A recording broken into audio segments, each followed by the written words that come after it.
시죠 중국. 결국은 이제 한미일 삼각관계를 강화하겠다는 것하고 우리가 또 다른 측면으로 봐야 될 거는 한미 정상회담 끝나자마자 미국이 트럼프 대통령이 대만에 대한 미국의 무기 수출을 승인을 했습니다. 예, 14억 불. 예, 그리고 그 무기는 주로 이제 레이더 체계가 이제 중심인 걸로. 14억 불에 140억 불. 14억 불. 예. 그러면 이거는 한미일 삼각 협력을 통해 가지고 중국이 가장 걱정하는 이른바 이제 중국 압박 정책을 하고 그리고 대만에 대한 대만의 레이더 체제를 새롭게 개선하는 데 드는 미국의 무기 수출을 승인함으로써 또 대만과 중국의 관계에서 중국이 가장 전통적으로 강하게 생각하는 하나의 중국 원칙을 살짝 흔드는 그런 조치를 지금 취하고 있는 겁니다. 그러니까 미국 그 14억 불 판 거는 중국 입장에서 철저히 중국 입장에서 보면 한국에 있는 엑스밴드 레이더는 동북 삼성을 다 들여다보고 대만에 있는 새로 들어가는 레이더는 베이징을 들여다보는 두 개의 레이더로 중국 전역을 들여다보겠다는 거 아니에요? 중국 입장에서 보는 거예요. 그렇죠. 이렇게 의심해도 합리적 의심이지. 그런 게 바로 이제 트럼프 대통령이 그런 한미 정상회담을 전후로 해가지고 중국에 대한 압박 정책을 새롭게 짜가고 있는 거죠. 그래서 아까 김주인 교수님 말씀한 것처럼 4월 8일 날 말하라고 해서 트럼프 대통령과 시진핑의 그 밀월 관계는 지금 5, 6, 7 석 달 만에 지금 끝나가는 게 아니냐 이렇게 되는 거죠. 그렇단다면 중국 입장에서 보면은 이제 한미 최악으로 가는 거네. 그렇죠. 한미 정상회담을 전후로 해가지고 미국의 대중국 압박 정책이 본격화되는데 한국이 거기에다가 조금 그러니까 발판을 놓아준 게 아니냐고 중국 입장에서는 섭섭하게 생각할 수가 있다는 거죠.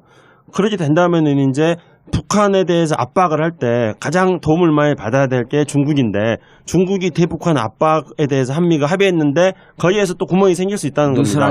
그러면 이게 악순환이 계속 된다는 거예요. 이럴수록 중국은 북한이 필요해지잖아요. 그렇죠. 이 한미일이 압박하게 오면 북한이 더욱 필요해지는데 북한을 왜 압박하고 제재를 합니까? 좋네. 아니 그러면 북한과 관계가 중북 관계가 우호적으로 관계가 개선되잖아요. 네네. 그럼 우리가 야 이게 지금 압박하려는 니네 우호적으로 개선하면 어떡하니? 안 되겠다. 드디어 우리가 나서야 되겠다. 다 비켜라. 열강들 다 비키고 우리가 남북이 만나서 대화를 해야지 이 문제가 풀리겠구나. 이런 카드가 아닐까? 원래 그게 가장 좋은 카드죠. 근데 그래요? 그렇죠. 왜냐하면 중국이나 미국은 이재하 변호사님, 나 이때 보면서 약간 좀 천재적 같지 않아? 원래 천재예요. 원래 천재. 정치자들 무슨 대본 있는 줄 알겠는데. 그런데 이게 결국 중국 문제, 사드 문제는 지금 미국하고 트럼프하고 회담할 때는 논의가 안 됐었잖아요. 김주영 교수한테 답이 다 있어요. 그러니까 이해찬 총리가 저는 신문을 많이 봤는데 이해찬 총리가 시진핑 만나고 특사로 가서 왔는데 무슨 이야기를 했고 우리의 카드가 뭔가는 잘 모르겠더라고요.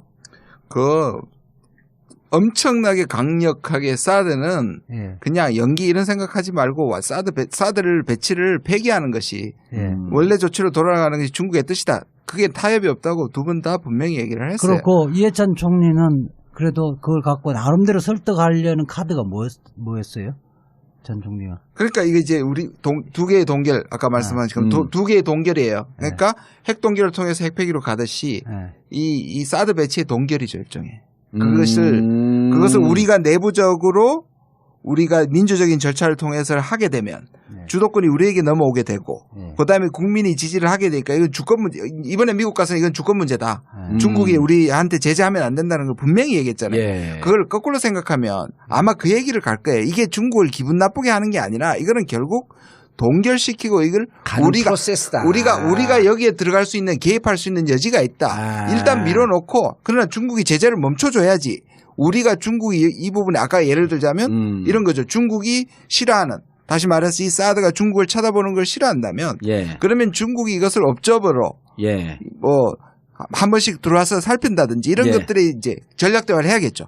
한국하고 중국하고 미국하고 중국하고 한미 중이. 아니 김 교수님 얘기가 뚱뚱뚱뚱 뛰어가고 이해가 좀 어려운 측면이 있는데 이런 거예요. 자 지금 미국에게 이게 주권의 문제다라고 하는 것을 민주주의 문제로 접근했단 말이에요. 그렇죠. 민주주의는 절차의 정당성, 즉 기존 우리 국방 세력들이 꼼수를 피워서 간이 영향평가로 넘어갔는데 우리는 다시 전략 영향평가, 즉 1년 동안 이것을 영향평가하는 이 과정을 가겠다라고 하면서 미국이 어쨌든 동의를 한 거란 말이에요. 이 부분에 그렇죠. 대해서. 네네. 자, 그럼 1년의 시간을 벌었어요. 1년의 시간을 벌고 중국에게는 이렇게 시간을 벌지 않았냐. 당장 사드 가동되지 않는다.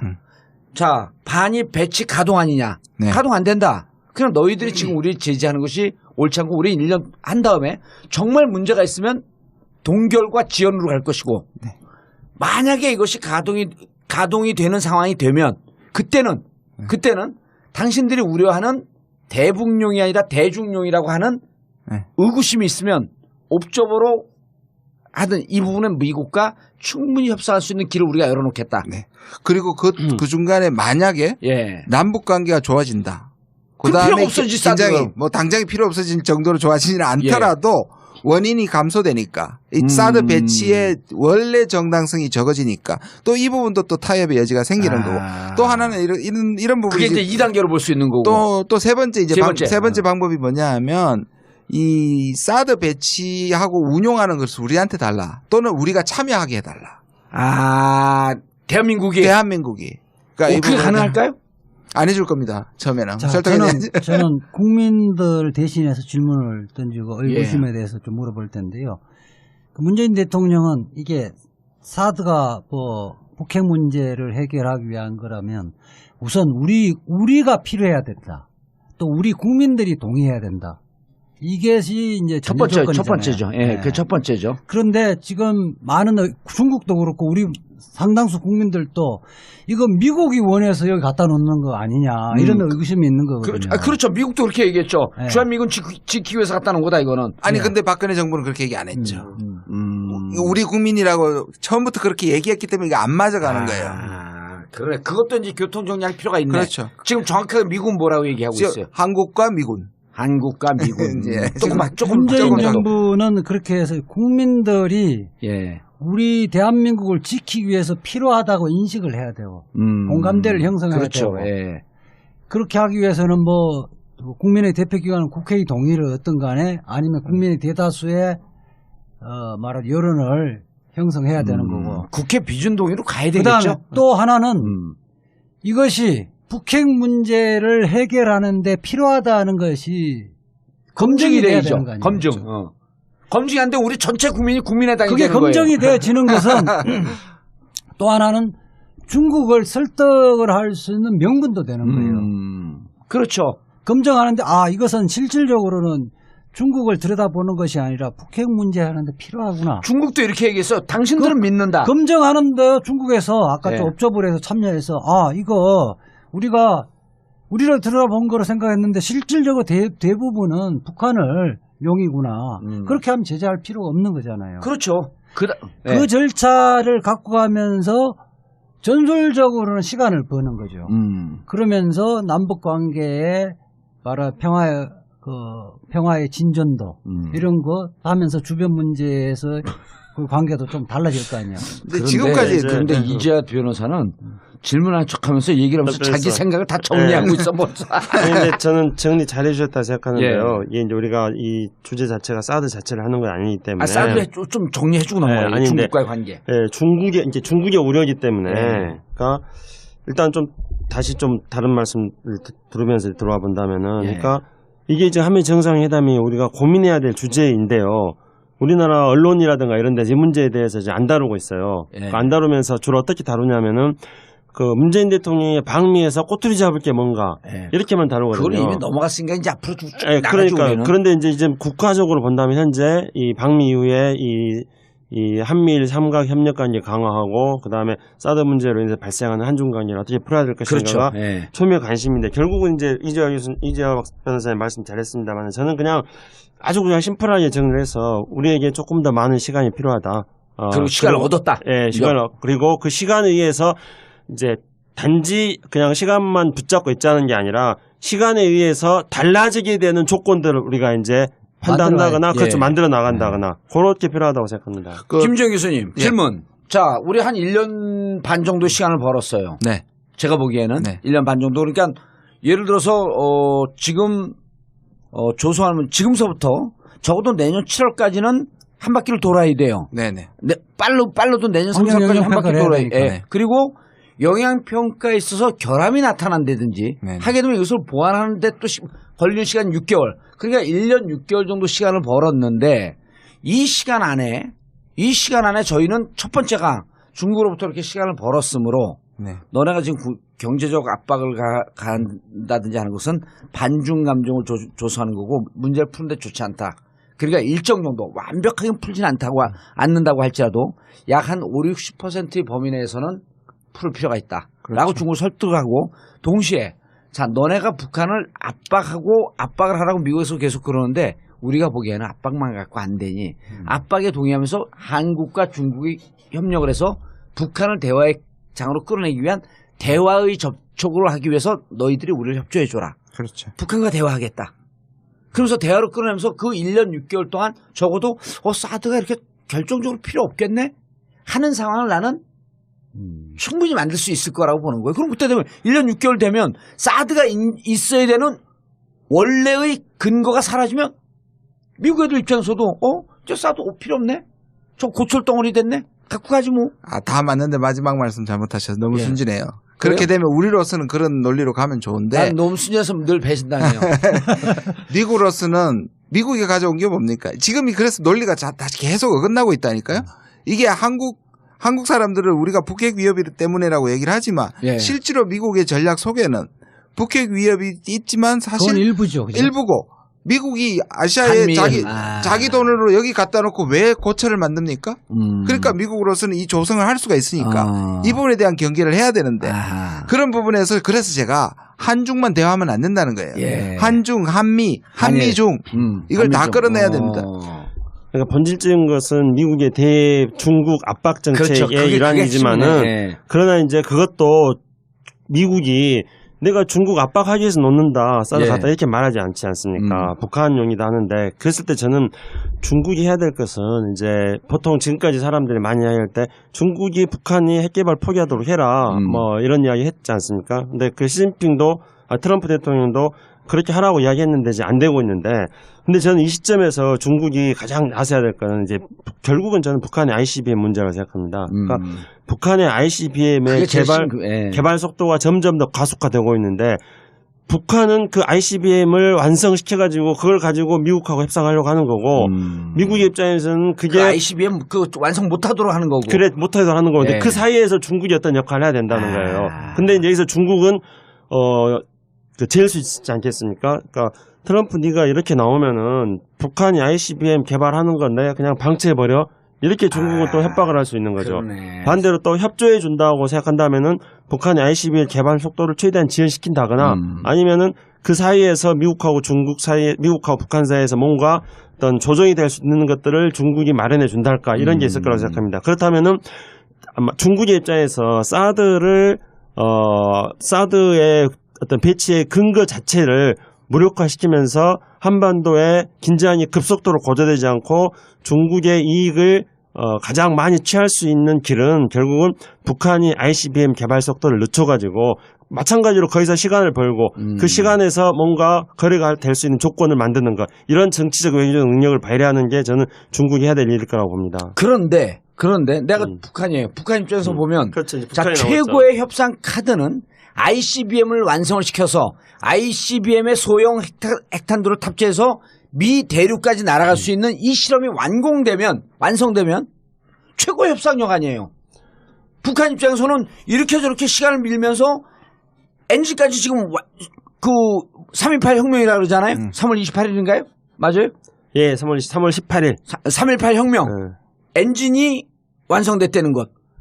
이래갖고 북한 입장에서 무조건 ICBM이 완성될 때까지는 오히려 지금 경색 국면으로 가기를 더 원하고 있겠죠. 그렇기 때문에 지금 북한은 틀림없이 이제 이 한미 정상회담에 이후에 이제 앞으로 여러 가지 수순들이 있을 텐데 네. 이거에 대해서 쉽게 우리 지금 문재인 대통령 구상에 대해서 쉽게 동의를 안 해줄 동의를 겁니다. 안 할까요? 왜냐하면 네. 북한 입장에서는 방금 복무사님 말씀처럼 ICBM 개발해가지고 미국하고 하려고 그러는데 한국 너네들이 왜 갑자기 끼어들어가지고 너네들이 무슨 주도적 역할을 하겠다는데 너네들이 무슨 운전석에 서 있다는 너네들 그래 너네들 안 끼어도 돼. 북한은 그렇게 생각할 수 있다는 거예요.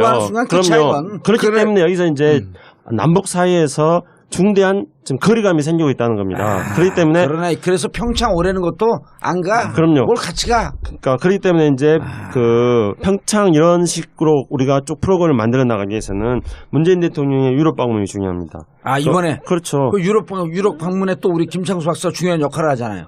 저는 뭐 왜냐하면 제가 이미 문재인 대통령 유럽 방문에 앞서 가지고 제가 코리아 연구원에서 예. 그 유럽 사전 답사를 다 했습니다. 몇 년간. 그게 아니라 작년에 여행 갔다 왔어요. 작년에 유럽 통합에 대해서 연구를 다 했고요. 우리 여기 전국구에서 저도 모집하고 같이 2년 갔잖아. 전에 독일 가서 이렇게 작년에 똑같이 갔어요, 둘이. 네. 독일 가서 평화 구상을 좀 하고 왔는데. 그래서 작년에 갔잖아요. 네. 그리고 여기도 작년에 갔잖아. 작년 원래 또 8월 달에도 갑니다. 이 전국구를 통해서 또 한 번 광고를 하겠습니다. 아니 8월 작년에 달에 또 갈 때 갑니다. 여기 모집이 안 된 거로 전국구에서 광고해서 했죠. 네. 여기 민변에서 하는데 또 우리 전국구에서 후원했지. 그러면은 전국구가 다 하는 거야 이게. 아니, 저는- 전국구의 영어가 뭐예요? 전국구 와이드나인이지. 와이드9.net. 이 쇼핑몰에서 여러분들이 많은 물건을 사주고 쇼핑이 후원이다. 와이드9.net 쇼핑 후원이다. 대한민국에서 제일 좋은 물건. 가장 싼 가격으로. 아니, 깨알 같은 홍보. 제가 이제 8월 달에 우리 코리아 연구원에서 또 독일과 동구로 유럽 통합과 독일 통일의 연수를 갑니다. 그래서 예. 그 광고를 하려고 살짝 끼어들려고 하는데 자기가 먼저 끼어들어서 광고를 해버리시네.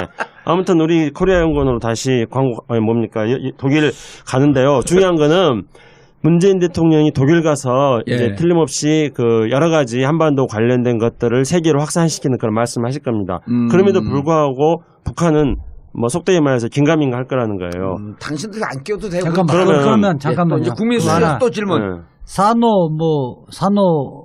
산호라면. 산호 원칙을 독일 가서 발표할 것이라는 보도도 있는데 예.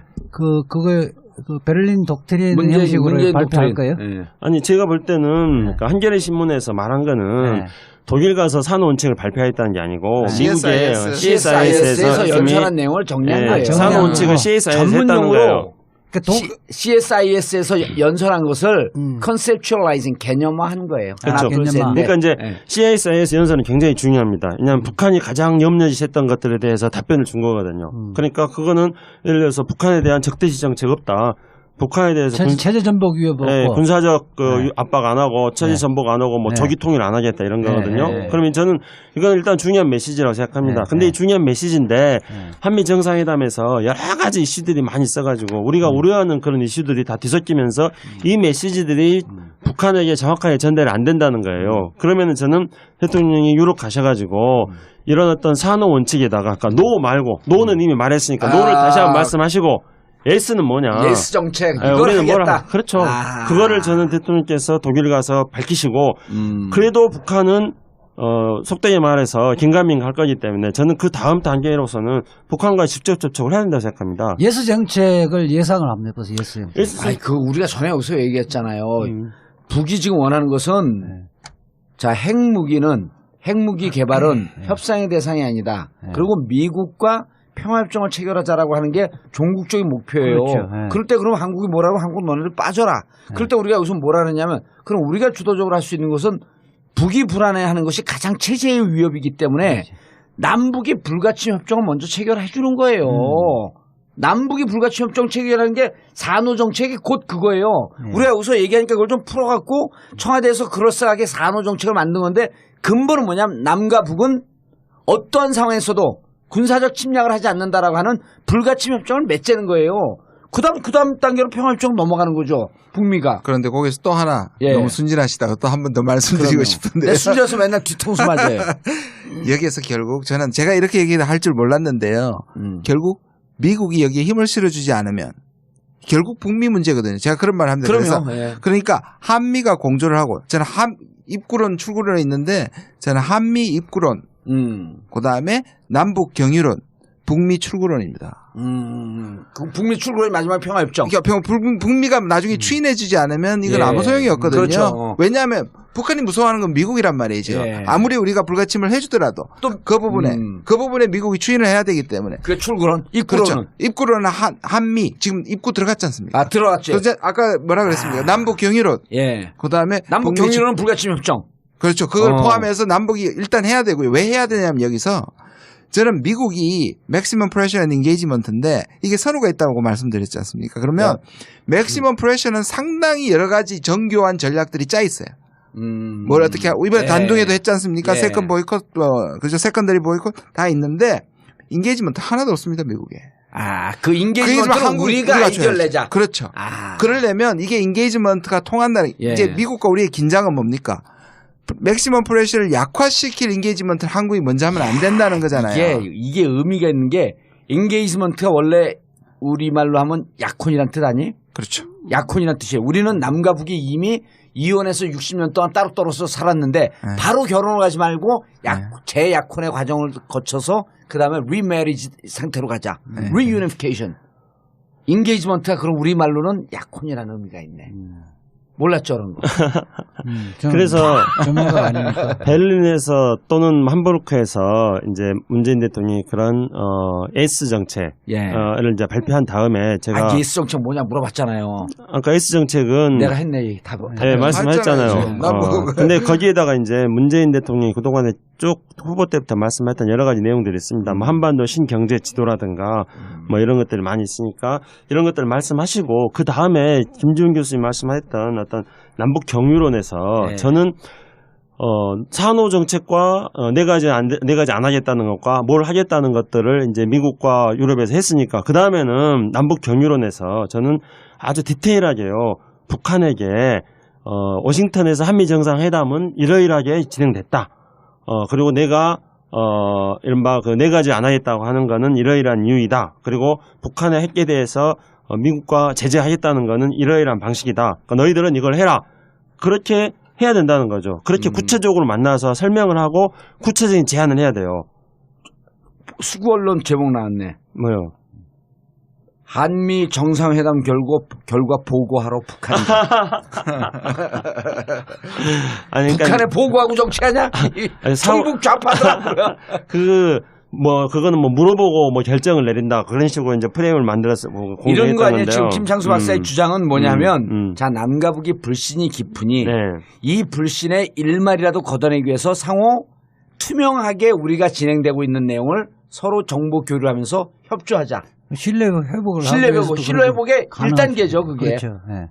그러니까 이제 지금 현재 트럼프 대통령하고 우리가 여러 가지로 압박도 하고 관여도 하고 그러는데 결국은 북한이 어떻게 하든지 간에 우리의 압박과 관여에 반응을 하지 않으면은 이건 도루묵이잖아요. 의미가 없잖아요. 그렇죠. 옛날로 다 되돌아가는 거잖아요. 그러면은 북한이 반응하게 만들려면은 지금 이렇게 하고 있는 것들의 의미가 뭐다는 것을 북한한테 설명을 해줘야 돼. 예전에도 이제 김대중 대통령이 2000년도인가 베를린에 가가지고 그 베를린 선언을 하거든요. 그게 남북 정상회담의 기초가 됐었죠. 쭉 이어지는데 그때 이제 북한에서 굉장히 김대중 대통령이 도대체 뭔 생각으로 왜 남북 관계 얘기하면서 막 외국인 나가서 떠드냐 이런 식으로 굉장히 막 어떻게 보면은 좀 비판하기도 하고 어떻게 보면은 궁금해하기도 합니다.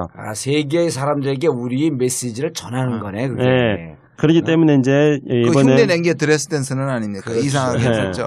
근데 드레스덴 선언도 마찬가지였어요. 드레스덴 선언의 내용도 약간 좀 문제는 있었지만은 그래도 드레스덴 선언하고 나서 북한하고 만나가지고 야 내가 드레스덴 선언을 드레스덴 가서 한 이유는 이러이러한 이유 때문이다. 근데 이걸 할 테니까 너는 이걸 해라 이렇게 말해야 되는데 그걸 안 했던 거예요.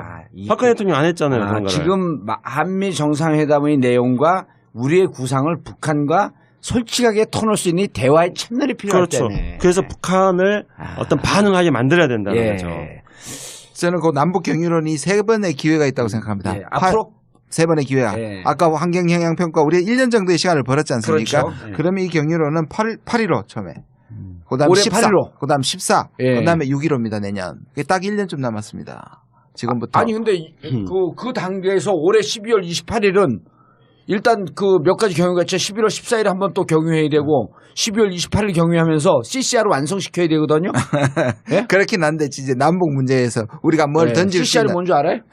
모르겠는데. CCR 있잖아. Oh, such cute. Have you ever seen the rain? 반전 노래. 무지개를 본 적이 있습니까? 이거 뭐지? 갑자기. 그룹 CCR 몰라요? 옛날 미국 그룹 보컬 그룹 반전 노래를 부르던 60년대. 근데 CCR이 뭐냐면 이번에 가서 CCR을 홍보하고 왔잖아요. 문재인 대통령이. Citizen 캔들 레볼루션. 시민 촛불 혁명. 오. 좀 뜬금없긴 하다. 예. 아니 어떻게든 11월 써먹어보시려고. 11월 14일은 백남기 어르신 그 쓰러진 지 2주기 되는 날이고 12월 28일은 위안부 협정 2주년 되는 날인데 이때 다 깨버리자 이거예요. 나는. 결국 그 북한 같은 경우는 14 뭐 공동선언, 6.15 예. 공동선언 했지만은 그때뿐 아니었느냐.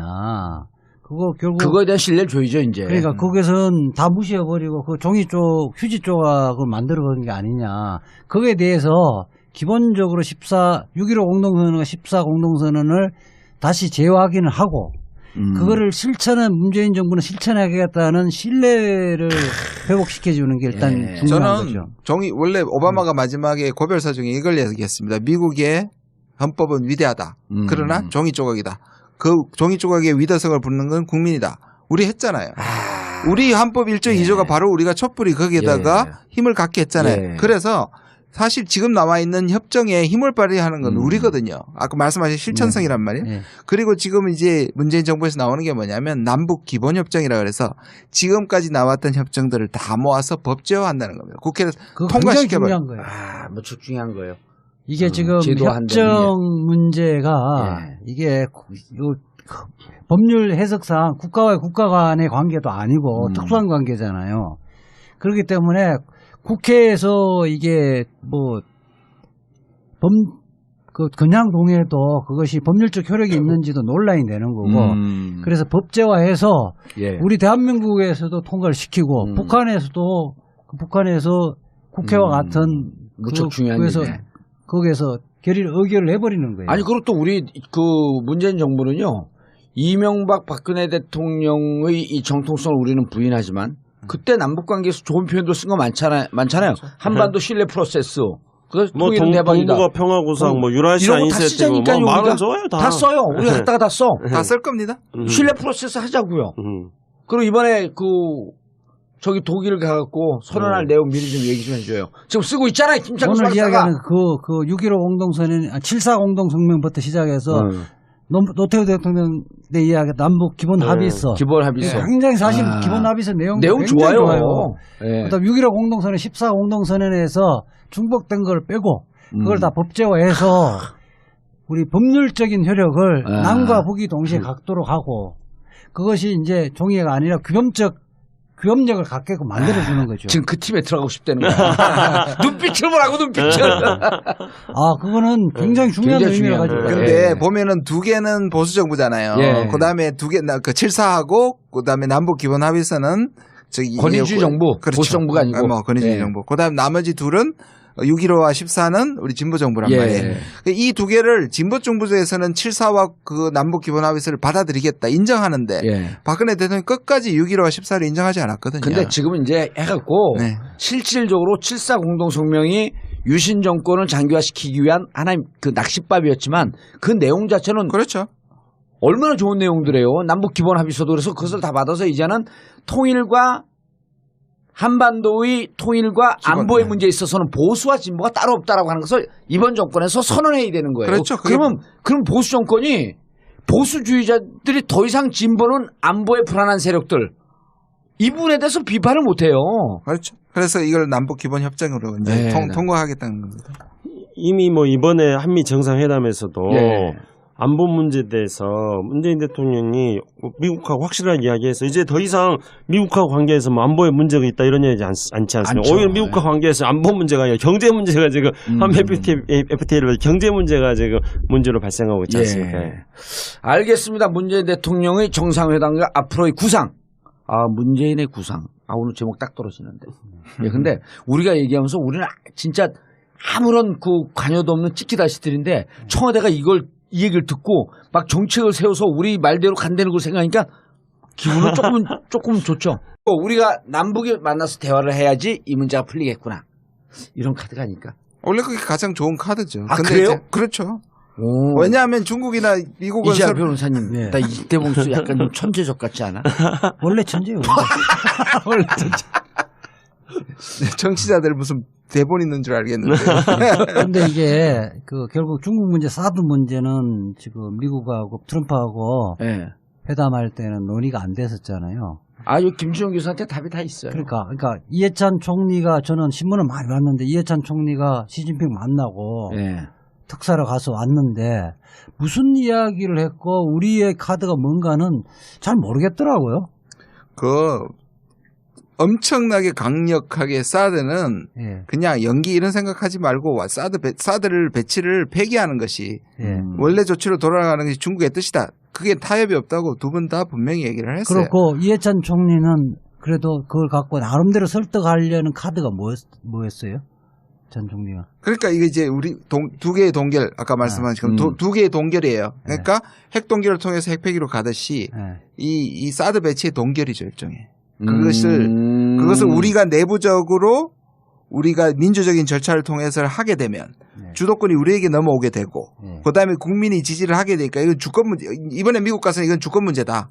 중국이 우리한테 제재하면 안 된다는 걸 분명히 얘기했잖아요. 예. 그걸 거꾸로 생각하면 아마 그 얘기를 갈 거예요. 이게 중국을 기분 나쁘게 하는 게 아니라 이거는 결국 동결시키고 이걸 우리가 여기에 들어갈 수 있는 개입할 수 있는 여지가 있다. 일단 밀어놓고 그러나 중국이 제재를 멈춰줘야지.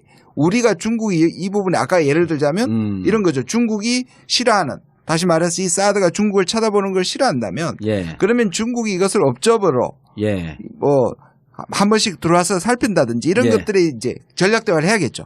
한국하고 중국하고 미국하고 중국하고 한미 중이. 아니 김 교수님 얘기가 뚱뚱뚱뚱 뛰어가갖고 이해가 좀 어려운 측면이 있는데 이런 거예요. 자 지금 미국에게 이게 주권의 문제다라고 하는 것을 민주주의 문제로 접근했단 말이에요. 그렇죠. 민주주의는 절차의 정당성, 즉 기존 우리 국방 세력들이 꼼수를 피워서 간이 영향평가로 넘어갔는데 우리는 다시 전략 영향시죠. 중국.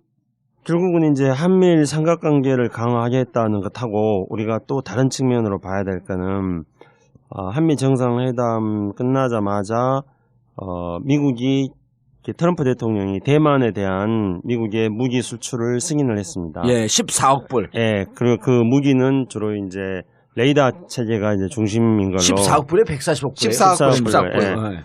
그러면 이거는 한미일 삼각 협력을 통해 가지고 중국이 가장 걱정하는 이른바 이제 중국 압박 정책을 하고 그리고 대만에 대한 대만의 레이더 체제를 새롭게 개선하는 데 드는 미국의 무기 수출을 승인함으로써 또 대만과 중국의 관계에서 중국이 가장 전통적으로 강하게 생각하는 하나의 중국 원칙을 살짝 흔드는 그런 조치를 지금 취하고 있는 겁니다. 그러니까 미국 그 14억 불 판 거는 중국 입장에서 철저히 중국 입장에서 보면 한국에 있는 엑스밴드 레이더는 동북 삼성을 다 들여다보고 대만에 있는 새로 들어가는 레이더는 베이징을 들여다보는 두 개의 레이더로 중국 전역을 들여다보겠다는 거 아니에요? 중국 입장에서 보는 거예요. 그렇죠.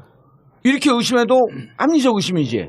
그런 게 바로 이제 트럼프 대통령이 그런 한미 정상회담을 전후로 해가지고 중국에 대한 압박 정책을 새롭게 짜고 있는 거죠. 그래서 아까 김주영 교수님 말씀한 것처럼 4월 8일 날 말하라고 해서 트럼프 대통령과 시진핑의 그 밀월 관계는 지금 5, 6, 7 석 달 만에 지금 끝나가는 게 아니냐 이렇게 되는 거죠. 그렇단다면 중국 입장에서 보면은 이제 한미 최악으로 가는 거네. 그렇죠. 한미 정상회담을 전후로 해가지고 미국의 대중국 압박 정책이 본격화되는데 한국이 거기에다가 조금 그러니까 발판을 놓아준 게 아니냐고 중국 입장에서는 섭섭하게 생각할 수가 있다는 거죠.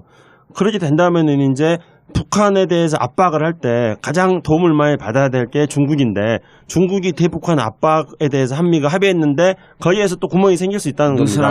그러면 이게 악순환이 계속 된다는 거예요. 이럴수록 중국은 북한이 필요해지잖아요. 그렇죠. 이 한미일이 압박하게 오면 북한이 더욱 필요해지는데 북한을 왜 압박하고 제재를 합니까? 좋네. 아니 그러면 북한과 관계가 중북 관계가 우호적으로 관계가 개선되잖아요. 네네. 그럼 우리가 야 이게 지금 압박하려는 니네 우호적으로 개선하면 어떡하니? 안 되겠다. 드디어 우리가 나서야 되겠다. 다 비켜라. 열강들 다 비키고 비준동의로 가야 되겠죠. 그다음에 또 하나는 이것이 북핵 문제를 해결하는 데 필요하다는 것이 검증이 돼야 되는 거 아니에요? 검증. 검증이 안 되면 우리 전체 국민이 국민의당이 그게 되는 거예요. 검증이 되어지는 것은 또 하나는 중국을 설득을 할 수 있는 명분도 되는 거예요. 그렇죠. 검증하는데 이것은 실질적으로는 중국을 들여다보는 것이 아니라 북핵 문제 하는데 필요하구나. 중국도 이렇게 얘기했어요. 당신들은 믿는다. 검증하는데 중국에서 아까 좀 업적을 해서 참여해서 이거 우리가 우리를 들어본 거로 생각했는데 실질적으로 대부분은 북한을 용이구나. 그렇게 하면 제재할 필요가 없는 거잖아요. 그렇죠. 그 절차를 갖고 가면서 전술적으로는 시간을 버는 거죠. 그러면서 남북 관계에 바로 평화의 진전도 이런 거 하면서 주변 문제에서 그 관계도 좀 달라질 거 아니야. 근데 지금까지 그런데 이재하 변호사는 질문한 척하면서 얘기를 하면서 자기 생각을 다 정리하고 있어 벌써. 근데 저는 정리 잘 해주셨다 생각하는데요. 이게 이제 우리가 이 주제 자체가 사드 자체를 하는 건 아니기 때문에. 사드에 좀 정리해주고 넘어가요. 중국과의 관계. 중국의 우려이기 때문에. 그러니까 일단 좀 다시 좀 다른 말씀을 들으면서 들어와 본다면은, 그러니까 이게 이제 한미 정상회담이 우리가 고민해야 될 주제인데요. 우리나라 언론이라든가 이런 데서 이 문제에 대해서 이제 안 다루고 있어요. 그러니까 안 다루면서 주로 어떻게 다루냐면은 그 문재인 대통령의 방미에서 꼬투리 잡을 게 뭔가 이렇게만 다루거든요. 그걸 이미 넘어갔으니까 이제 앞으로 쭉 나가죠. 그러니까 우리는. 그런데 이제 국가적으로 본다면 현재 이 방미 이후에 이 한미일 삼각 협력 관계 강화하고 그다음에 사드 문제로 인해서 발생하는 한중 관계를 어떻게 풀어야 될 것인가가 초미의 관심인데 결국은 이제 이재화 변호사님 말씀 잘했습니다만 저는 그냥 아주 그냥 심플하게 정리를 해서 우리에게 조금 더 많은 시간이 필요하다. 그리고 시간을 얻었다. 그리고 그 시간에 의해서 이제 단지 그냥 시간만 붙잡고 있자는 게 아니라 시간에 의해서 달라지게 되는 조건들을 우리가 이제 판단한다거나 그렇죠. 만들어 나간다거나 그렇게 필요하다고 생각합니다. 김정 교수님 질문. 자, 우리 한 1년 반 정도 시간을 벌었어요. 네. 제가 보기에는 1년 반 정도. 그러니까 예를 들어서 지금 조소하면 지금서부터 적어도 내년 7월까지는 한 바퀴를 돌아야 돼요. 네네. 빨라도 내년 3, 4월까지 한 바퀴 돌아야 돼요. 그리고 영향평가에 있어서 결함이 나타난다든지 하게 되면 이것을 보완하는데 또 걸리는 시간 6개월. 그러니까 1년 6개월 정도 시간을 벌었는데 이 시간 안에 저희는 첫 번째가 중국으로부터 이렇게 시간을 벌었으므로 너네가 지금 경제적 압박을 간다든지 하는 것은 반중 감정을 조소하는 거고 문제를 푸는데 좋지 않다. 그러니까 일정 정도 완벽하게 풀진 않는다고 할지라도 약 한 50-60%의 범위 내에서는 풀 필요가 있다. 라고 중국을 설득하고 동시에 자 너네가 북한을 압박을 하라고 미국에서 계속 그러는데 우리가 보기에는 압박만 갖고 안 되니 압박에 동의하면서 한국과 중국이 협력을 해서 북한을 대화의 장으로 끌어내기 위한 대화의 접촉을 하기 위해서 너희들이 우리를 협조해 줘라. 그렇죠. 북한과 대화하겠다.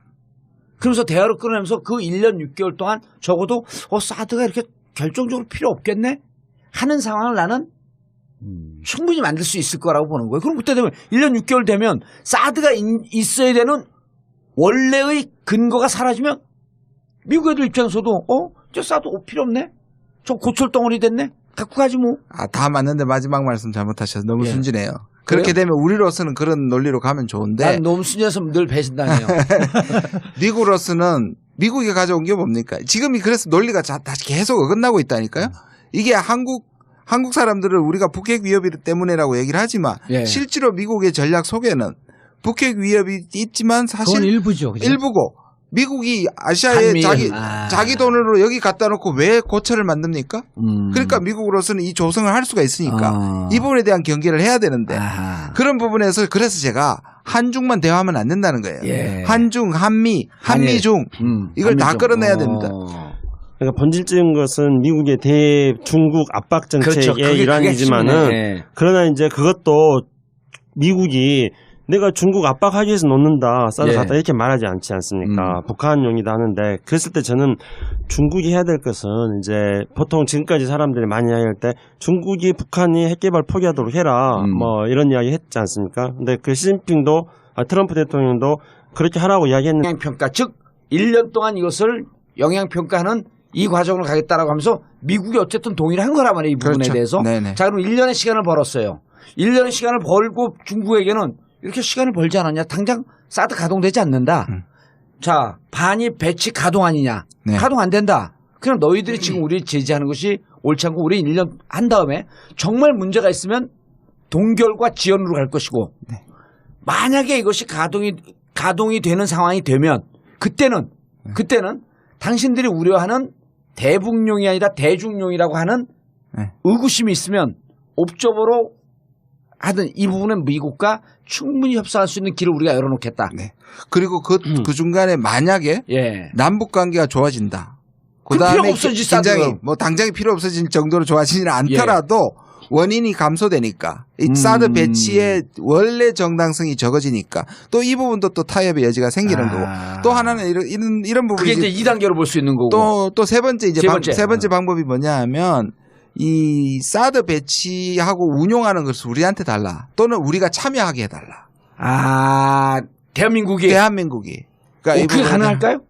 안 해줄 겁니다. 처음에는. 자, 저는 국민들 대신해서 질문을 던지고 의구심에 대해서 좀 물어볼 텐데요. 그 문재인 대통령은 이게 사드가 뭐 북핵 문제를 해결하기 위한 거라면 우선 우리가 필요해야 된다.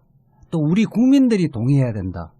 이것이 이제 첫 번째죠. 예, 네. 그 첫 번째죠. 그런데 지금 많은 중국도 그렇고 우리 상당수 국민들도 이거 미국이 원해서 여기 갖다 놓는 거 아니냐 이런 의구심이 있는 거거든요. 그렇죠. 미국도 그렇게 얘기했죠. 네. 주한미군 지키기 위해서 갖다 놓은 거다 이거는. 아니 근데 박근혜 정부는 그렇게 얘기 안 했죠. 우리 국민이라고 처음부터 그렇게 얘기했기 때문에 이게 안 맞아가는 거예요. 그래. 그것도 이제 교통 정리할 필요가 있네. 그렇죠. 지금 정확하게 미군 뭐라고 얘기하고 있어요? 한국과 미군. 한국과 미군. 예. 조금 문재인 더. 정부는 그렇게 해서 국민들이 예. 우리 대한민국을 지키기 위해서 필요하다고 인식을 해야 되고 공감대를 형성해야 그렇죠. 되고 예.